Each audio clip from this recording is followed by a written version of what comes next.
Sous la direction de l'équipe Mimi Monganumbi et Berthe Kennedy, respectivement DG et DGA, l'Office national des produits agricoles du Congo, ONAPAC, ne cesse de se transformer positivement au jour le jour à la grande satisfaction des travailleurs et cadres de cet établissement public. Le jeudi 12 décembre dernier, un grand événement a eu lieu au siège social de l'ONAPAC à la 14e rue Paul-Lourdes dans la commune de Limete, essentiellement caractérisé par l'inauguration des bureaux de la direction financière, du laboratoire, des usines de traitement, des installations hygiéniques, ainsi que de la salle de réunion Mi-Berthe. Il y a lieu de souligner que toutes ces œuvres entrent en compte du bilan élogié de ces deux dames de fer à la tête de l'ONAPAC depuis une année et 4 mois. Au cours de cette même cérémonie, Mimi Monganumbi a également présenté quelques motos achetées sur fonds propres pour renforcer le travail de l'équipe antifraude de l'ONAPAC, surtout au niveau des frontières.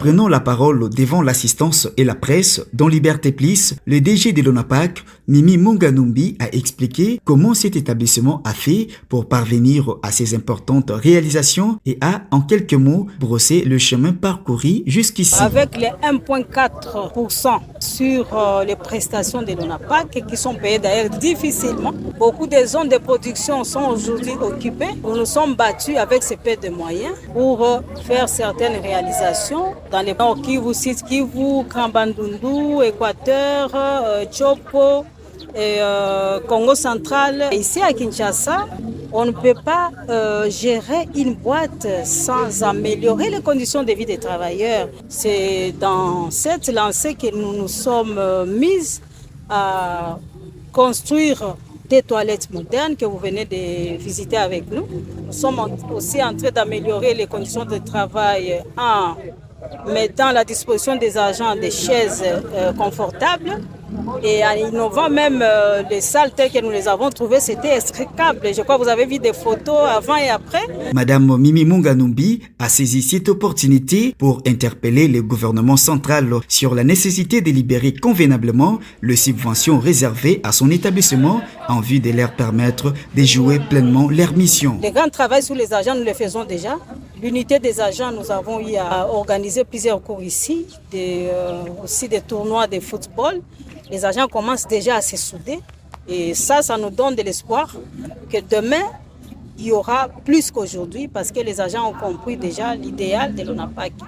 Et il ne reste maintenant que la part de l'État congolais pour nous secourir dans la situation que nous sommes en train de vivre, de manque de rémunération, manque de subventions. Elle se réjouit de l'harmonie, la convivialité, la fraternité ainsi que la sérénité qui caractérisent actuellement les relations entre les travailleurs de l'ONAPAC.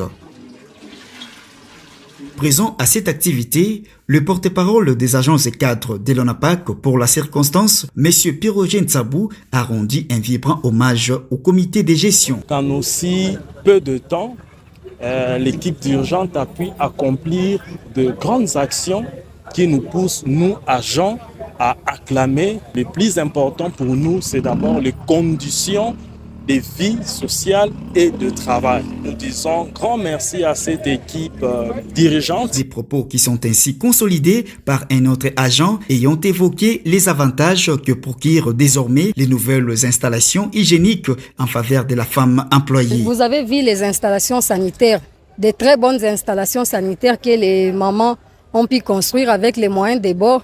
En tout cas, ça nous réjouit en tant que femmes. Parce qu'auparavant, on n'avait pas des installations sanitaires, raison pour laquelle nous sommes dans la joie. Cette dernière donne une mention distinction aux réalisations enregistrées jusqu'ici et espère qu'il y a lieu de croire que l'avenir de l'ONAPAC sera radié si la même dynamique se poursuit. Pour ce qui est déjà fait, je peux donner une note de 7 sur 10.